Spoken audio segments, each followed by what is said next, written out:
there, this is C. Anderson, and I am so excited to be here talking with Tina Stolzfus-Horst. Sorry if I butchered your name there, Tina. But so good to have you here with us. And of course, Kevin Sutter. And these are leaders in missions who have had years and years of experience training leaders around the world. And so excited to be here talking today about how to use creative strategies to really raise up and train and equip oral culture people. And so for a lot of us, we don't even know what we're talking about with orality and oral culture. And Tina and Kevin are not experts in this topic, but they are, I like to call them experimenters. They're people who are concerned about making sure that the people they train are trained in a way that they understand and can apply, and they can put these things into practice. And so I'm so grateful to have you guys on the call today on this broadcast. And I would just say, if you are coming in, we'd love to know where you're coming in from. Let us know what part of the world there in the chat. Go ahead and chat in, and that way we can know where you're joining us from. And if you have questions that come up in your mind, feel free to go ahead and put those in the chat, and we'll do our best to respond to them, probably just in chat reply later. But feel free to engage and ask questions, and we're just so glad that you've decided to join us here today. But we're talking about oral culture learners and how to reach them. But first, I want to be sure to introduce Tina and Kevin more fully. So I'm going to ask you guys to introduce yourselves. And as you do that, tell us what your passion is, what your ministry is, and who you've been training for many years and the things that you've been training them in. So let's start with Tina, if you wouldn't mind going first. Introduce yourself to us, please. Sure. Thank you so much, Cindy. It's an honor to be here with you and Kevin today. I've been training leaders for, 25 years, been a coach and a coach trainer. And as I started to do that internationally, the first group of people that I worked with were South Asians. I learned so much. And I really have a passion to see people be able to grow as leaders, to become more effective, to become more like Jesus in their character and their ministry, and then to equip people with skills so they can help others to do that. I want to see things multiply, and I believe that's what God wants to see. I'm passionate about cross-cultural communication and just finding ways for people to be able to communicate, to learn together, to grow together across cultures. That's great. And just, you mentioned cross-cultural communication. You're an author as well, as you pioneered 2 or 3 different ministries over the years. Tell us a little bit, what book did you write and what was that about? I wrote Dancing Between Cultures, which is a book about how to do coaching and cross-cultural communication. And it just helps people to understand the different values in other cultures and how to adapt our conversation, our training, our leadership across cultures. I love learning about other cultures, and I believe that the diversity that God has created in culture is just a beautiful expression of who He is and how much He loves us, how creatively He loves us. Yeah, that's so beautiful. And I know a lot of the people who are joining this call, those who are listening in, they are people who are working cross-culturally. They're working to try to reach the unreached, to start disciple-making movements among them. And so you bring so much to the table as we talk today. I know that we'll just barely touch on the wealth of your knowledge today, but we're really grateful that you could be here with us, Tina. And Kevin, introduce yourself. Tell us what's your passion and what motivates you, and kind of what your ministry has been over many years. Some of our people on the call know you, but some do not. So introduce yourself, please. I'm also happy to be involved with Tina in this project and with Cindy. Cindy and I have worked together for many, many years. And our passion together is to see ordinary followers of Jesus equipped to reach their friends and neighbors with the gospel, help those people to grow as faithful disciples, and to see them come together and multiply, to see movements. This is something I've been involved in various ways for 35 years or so. But Tina reminded me, as you were talking, I remembered this experience I had also in South Asia. This was in the early 90s. And I was at a gathering of some of our YWAM workers. I think it was in North India. Many of them were Indians and Nepalis. And I was there to talk about how to reach people who then would reach others. You know, multiplication of disciples, multiplication of fellowships. And during a break, I was standing with a friend, and he said, "See that brother over there?" And he pointed him out, and there's a man standing against a wall eating. It was break. And he said, he does not read. He's illiterate, so he doesn't have much education, but he has already started 7 fellowships among an unreached people group. And I looked at this man with admiration and thought, what a great man. So he doesn't have a lot of education. He isn't able to read, but he is able to glorify God and to reach people. And I thought, those are the people I want to serve. If there's any way I can serve people like that, whatever I have to help them, I want to do that. And that is part of my motivation in life. And I've gotten to see some amazing people raised up in leadership and being so fruitful, and me being able to make a little contribution in my own ways. And that's what I want to do. My whole life, I want to see people move forward in the calling of God upon their lives and to be fruitful. That's so good. And Kevin, you have been so effective in doing that in so many ways already. And yet you're not content. You're always looking for new ways that you can be even more effective in training and equipping people, especially raising up leaders, and not just leaders who can read books, but leaders who are out there in the harvest, they're out there in the field, and they're fruitful. And you want to equip them and help them to be effective in equipping others as well. And so that's why we're here today talking about creative new strategies and how do we train people who are from oral cultures.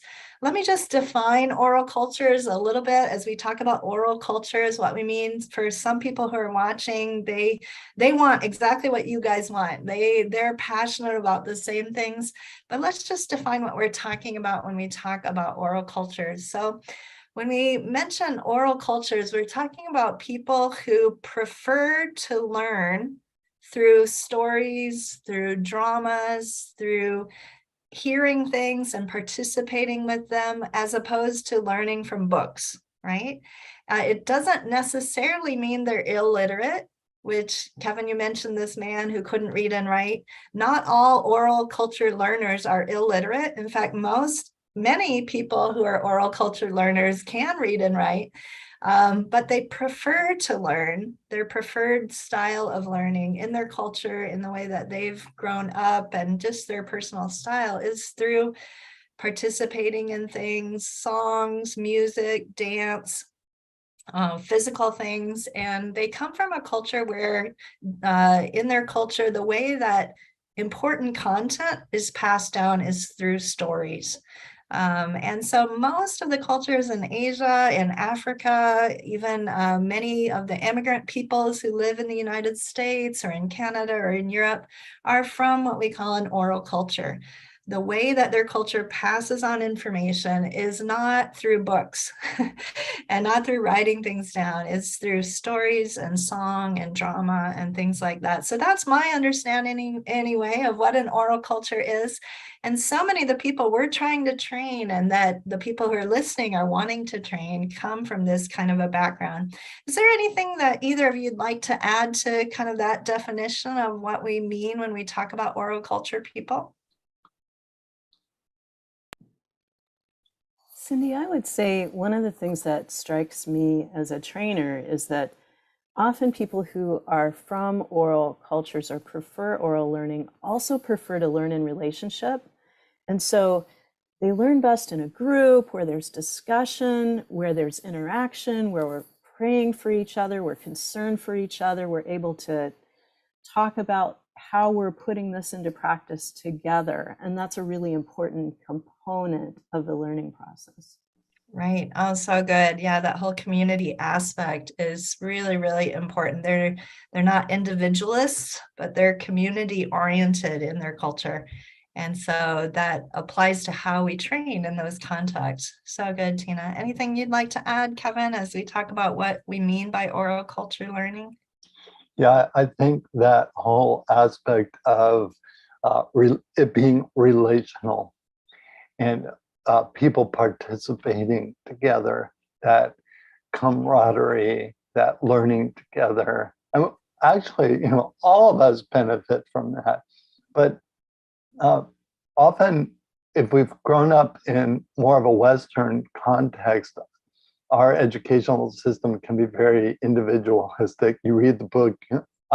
When I read books, I underline, I put notes on the side.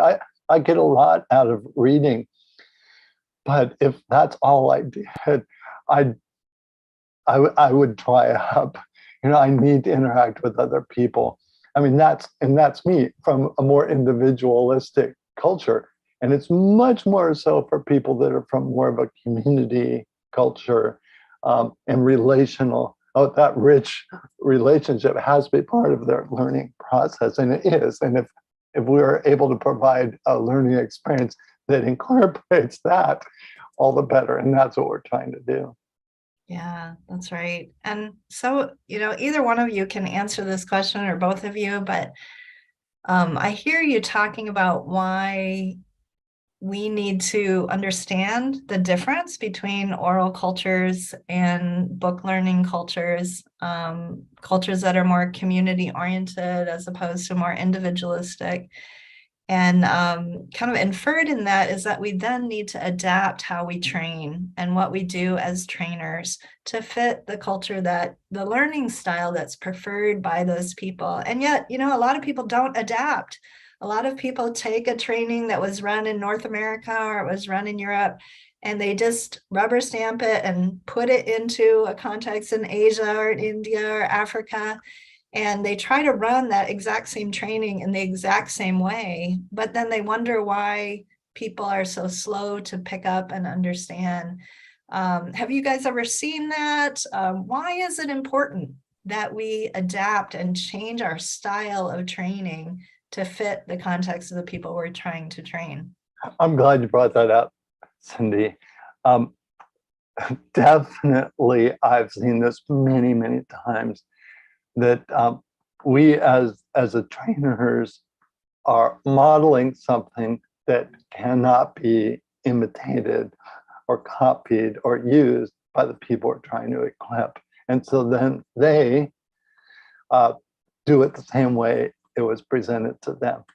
So I've hopefully enough times I've recognized how that is a problem, and I've adapted myself. I try my best to do that. So I feel the responsibility to adapt it has to start with me. The change needs to start with me, and not to expect somebody else to figure it out. If I'm convinced these truths or these insights or this training is really important for others, then I need to figure out how to pass it on in a way that they can pass on to the best of my ability. They're still going to have to adjust it, of course, but still I need to start making the changes myself. Otherwise, who's going to do it? It's really important. Yeah, that's so true. Yeah, Tina, how about you? Anything you want to add on that? I just follow up on that by saying, if we really believe that God has created this beautiful diversity in culture, if we really believe that God works through others and that he has created each person in each culture in some way that reflects him, why would we not want to honor that? And why would we not want to contextualize what we're bringing?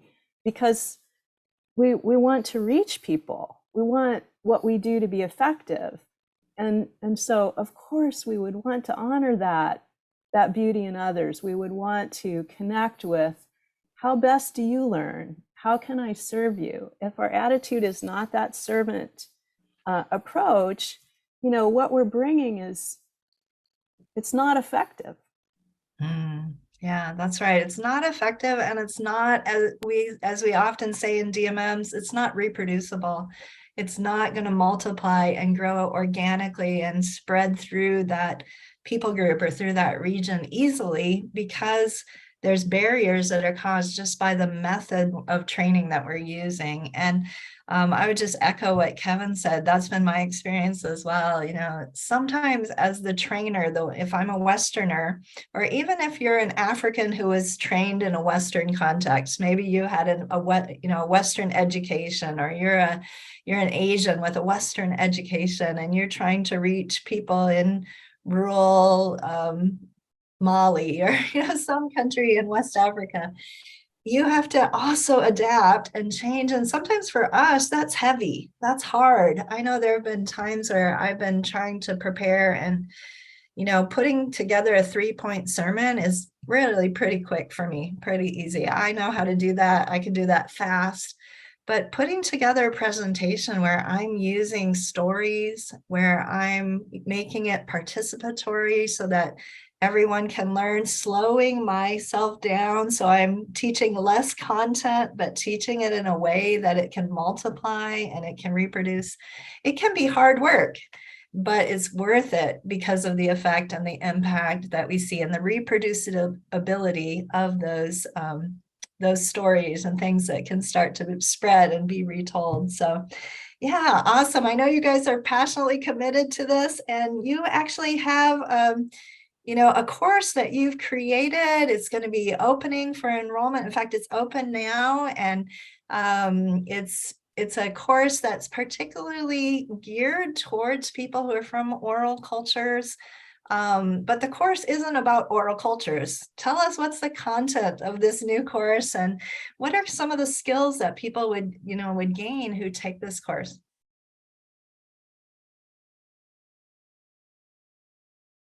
Tina, you want to start? Sure. Yeah, I think, we've worked with people around the world for decades, and often people are trained in these, they go to Bible school, they're trained in theology, they learn how to preach, they learn some leadership skills, but they don't learn the soft skills, like how to walk alongside somebody and really help them to see deep change in their lives. How does that happen? And how can we learn these conversational skills that will allow us to listen, to ask questions that are really going to get to the heart of what's going on, to really walk alongside people in a way that supports and encourages them through the example of Barnabas? How do we do that? And how can we equip people around the world to have those skills so that they're helping others to grow as disciples and grow as leaders, become more effective in their ministries? And that's really the heart of the course. Right. Yeah. So coming alongside leaders. The subtitle of your course is it's Encourage Them All. What's the subtitle, Kevin? Help me out. It's Life-Changing Conversations with This Generation. I'm not sure, I might have butchered it. So tell me, what's the subtitle, and unpack that subtitle a little bit, if you would. Yeah, it's come alongside others in life-changing conversations. Well, without going into exact wording, it's coming alongside leaders, potential leaders, next generation leaders.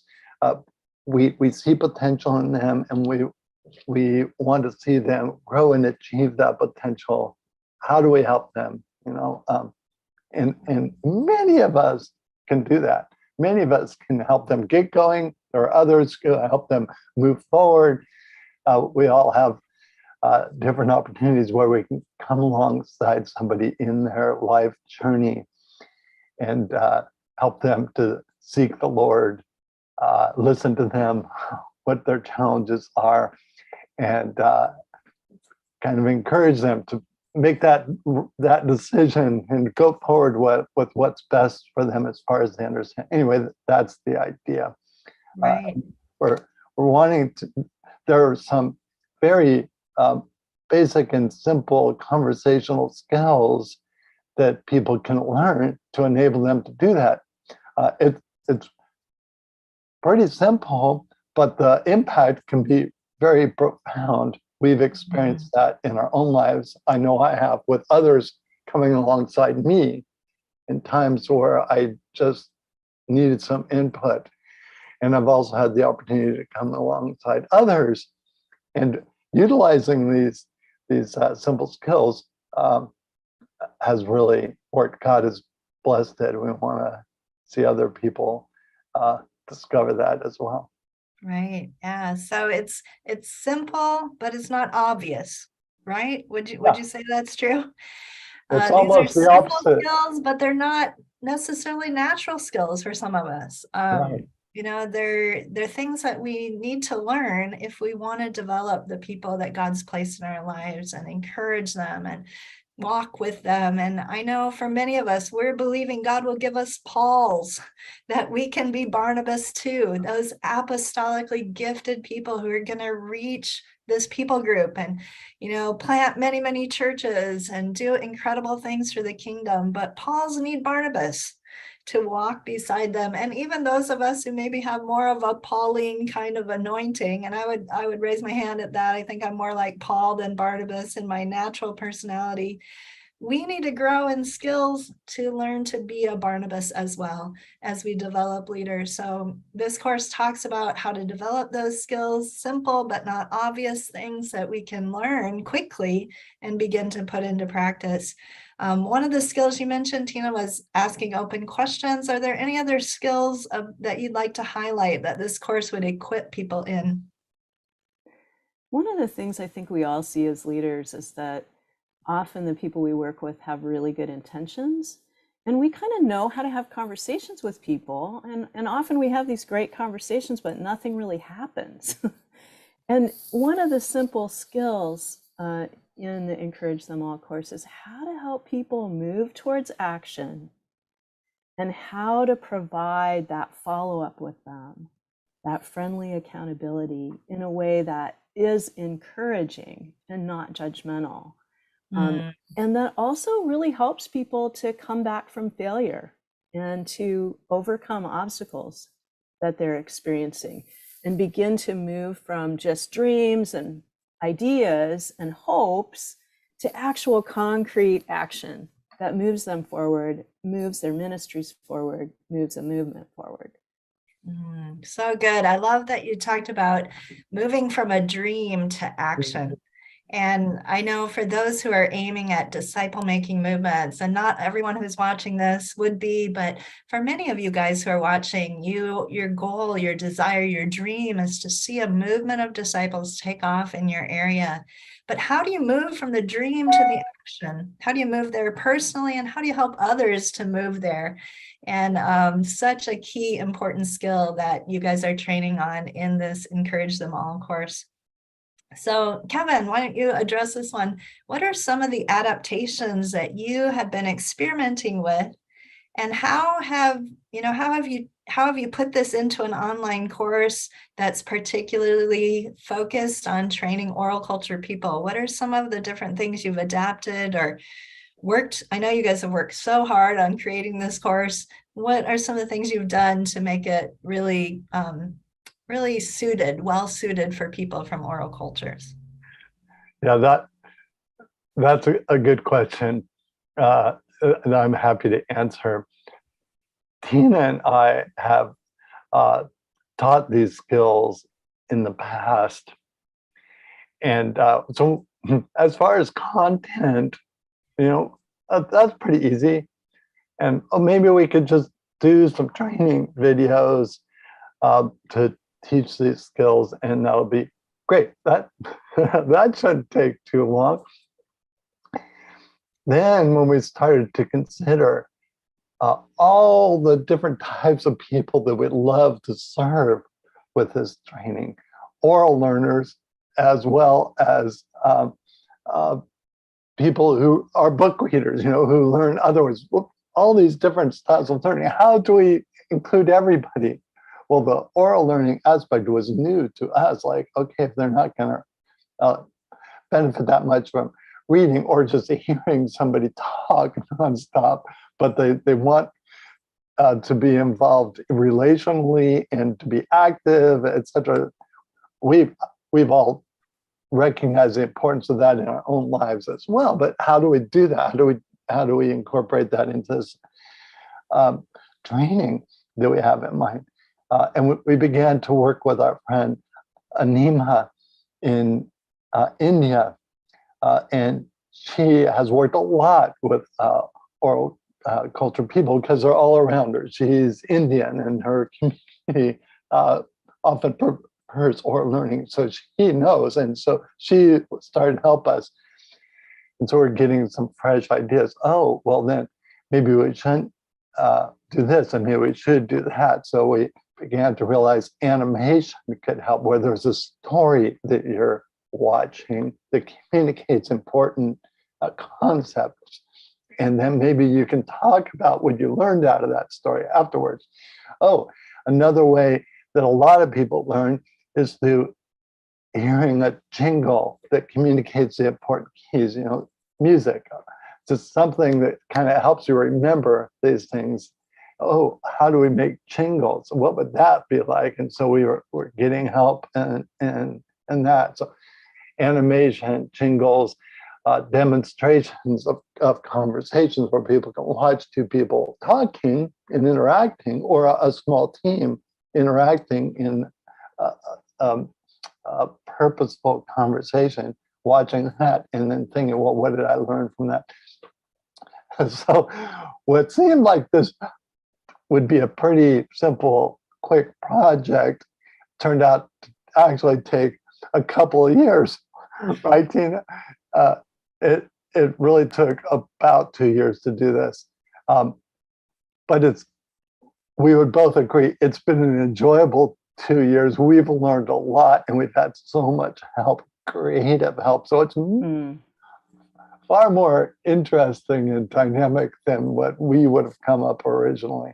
And it's because we are trying our best to keep in mind the vast audience of people that we'd love to serve. Yeah, well, Tina, I'd love to give you a chance to comment on that. But before we do that, I want to show you one of the jingles and one of the animations. And hopefully my computer is going to work here, but I'd love to show our audience an example of what Kevin's just been talking about, these little songs, little jingles that they've come up with to illustrate a point and to engage the audience. But I want to do that right now as well. So if you are watching, I would love for you to comment in the chat after you watch this little jingle. What stood out to you? What did you understand from this jingle? And we'd love to hear your feedback on it as well. So here we go. Let me see if I can share my screen and show you this. Let's see, 1 second here. I thought I had it ready, but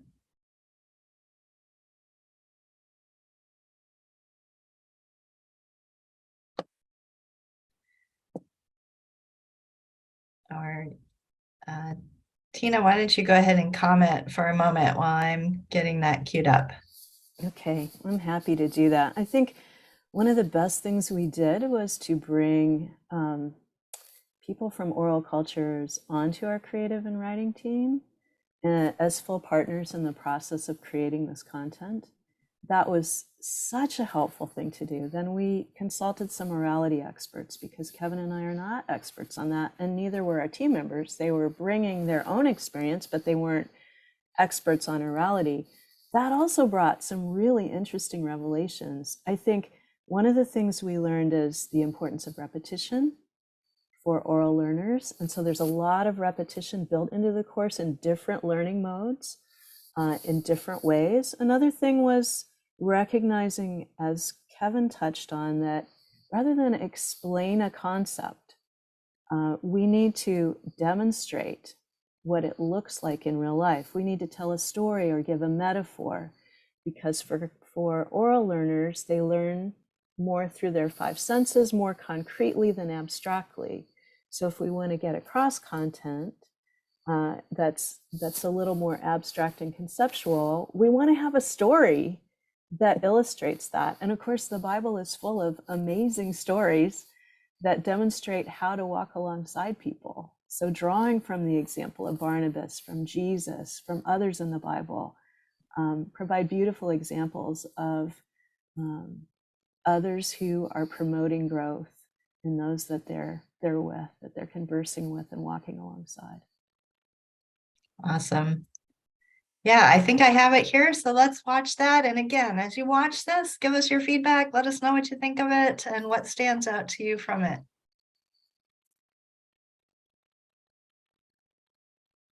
All right. Many of us see lots of potential and good intentions in those we walk alongside, but they struggle with follow through. How can we help people develop character and a fruitful ministry? This course, Encourage Them All, helps give us the skills of powerful questions, careful listening, and encouraging progress, so that we can have life-changing conversations that help others grow. You will learn these skills in a fun new way, through catchy jingles, animation, stories, and in small groups with others. You don't need pen and paper, you only need your phone. Come join us in Encourage Them All, where we help others reach their God-given dreams and goals. It is the Barnabas way.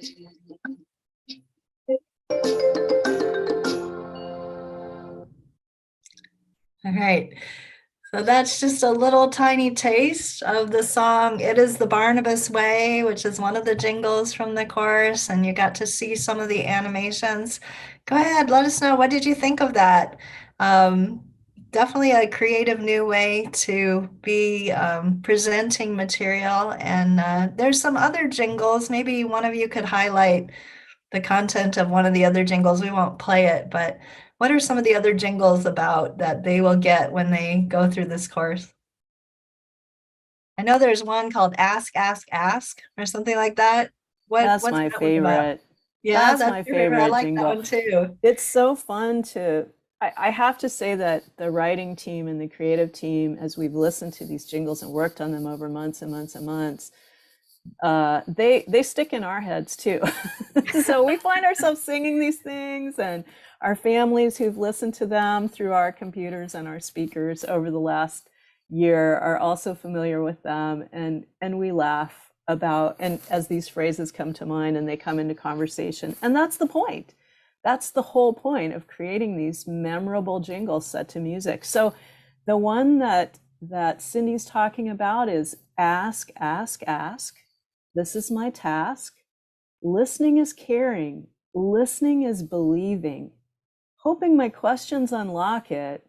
I keep my advice in my pocket. Right. Yeah. So it's just a little jingle. Again, maybe I can put a link to it and people can play it later on. But key concepts put to music in a catchy way that sticks in your head and that you can easily learn. And I won't ask Kevin and Tina to sing Ask, Ask, Ask on the video here, but I'm sure they could. And that you, and probably like you said, all your families have learned it well as you've heard it. And that's our hope, that it would stick in your head as you go through the course, but more than the jingle, that the concepts would stick in your head, that asking key questions And remembering to not just tell, but to ask questions of those that you're training and listen to them and be a good listener who knows how to pull things out of people that you're training and coaching is a good illustration of a key concept. So we're going to need to wrap up here soon. Our time is almost over, but let me know, tell us, how would people sign up for this course? Where do they get more information? Yeah, anything else that you want to say that they would need to know to sign up? Is it for everyone? Do you have to be from oral culture? Anything else you want to tell us about the type of students that you're looking for in this course, or trainees, as we call them? This is for everyone. If you would like to see other people grow in their faithfulness to Jesus, if you would like to see other people take initiative and move into some type of ministry or leadership, helping them with that, this is for you. If you would like to be built up in leadership skills yourself, an important part of leadership is being able to communicate to others and listen to others and help them grow. So anyway, it would be relevant to just about any follower of Jesus. So please consider this course for yourself as well as for helping others. Yeah, Tina? Yeah, you don't have to be the leader of a ministry. You don't have to be a pastor. You can just be a follower of Jesus who wants to walk alongside other people and help them to grow. And so it really applies to everyone. And the beauty of the course is you really can do it without having a laptop computer, without having all the bandwidth to be in a Zoom call like this. You can really do it all on your phone. You can access the groups, the WhatsApp, the videos, everything from your phone. You don't have to read a book. So that's the beauty of the course, and we hope that it will reach around the globe. Yeah, awesome. How long of a commitment is it? Those who want to take the course, is it a couple weeks? Is it a year? What are we looking at as far as time commitment from them? Well, the orientation for it takes place the very end of October. So you need to enroll, and then there'll be an orientation time. And then the course begins right after that. And there are 6 modules, and each module has 3 lessons. So you go through it. It won't be demanding of your time, maybe an hour or 2 a week of getting the teaching, practicing, interacting with others on WhatsApp. It's very participatory and relational. So it takes some time to communicate with others and absorb what you're learning. And the modules will be released gradually over the months. So although it starts the end of October, there'll be a Christmas break, but it'll go into, I think, March. So it's a number of months, but not very demanding. You learn gradually and you interact with others along the way. That's right. Great. And they'll need to be willing to be in practice groups as well. Do you want to say anything about that, just so people can kind of know what to expect? Maybe Tina, could you respond to that? I think over my years as a trainer, I've recognized that if you don't put into practice what you're learning really right away, you're not going to have the integration of skills into your life and your ministry, your sphere of influence. And so, and again, for oral learners, that repetition and being a practical learning and experiencing is very important. I really think that's important for all of us. It's important for me. Yeah. I've got to put into practice right away when I'm learning, or I lose it. And so there is quite an emphasis on practicing and practicing with others. So there are small practice groups available, and we encourage everyone to be part of that, because that really multiplies learning. Yeah, absolutely. So good. And is this a free course? Is there a cost involved? What what's expected in that area, Kevin? Yeah, there is a cost, because it costs us a lot to keep getting the word out all over the world. So to keep us, to get the word to you even is a cost. So we have tuition for the course. There are also scholarships. If you can't afford it, then you apply for a scholarship. We try to be as generous as we can, because once again, we don't want to leave anybody out. That's right. Yeah. And you get what you paid for. This course is well worth the money. I guarantee you that. I've gone through every lesson. It's well worth the investment that you make. And again, we don't want anyone to not be able to take this course because of a financial issue. But if you can pay for the course and pay something at least, we really encourage that and feel like that's important. So, but write to us. You can write to hello@ywamfm.org if you have questions that you'd like to ask about this course, or you can put them there in the chat, send us a message on Messenger, and we would love to get back to you. The link that you want to go to sign up is ywamfm.teachable.com. Okay, ywamfm.teachable.com, and we'll put that in the notes as well for you. But go there, click on the little icon that shows encourage them all, and there you'll get all the information. The scholarship link is there, more information about the course is there as well. And we really hope that many of you will be in this course. We can only accept a limited number of students, so apply today. If you're interested, don't delay. Go right ahead and go to that link that you'll see there with this video, and we'd love to see many of you in the course. Thank you so much, Tina and Kevin, for being on this broadcast today. It's been wonderful to have this chance to talk to you.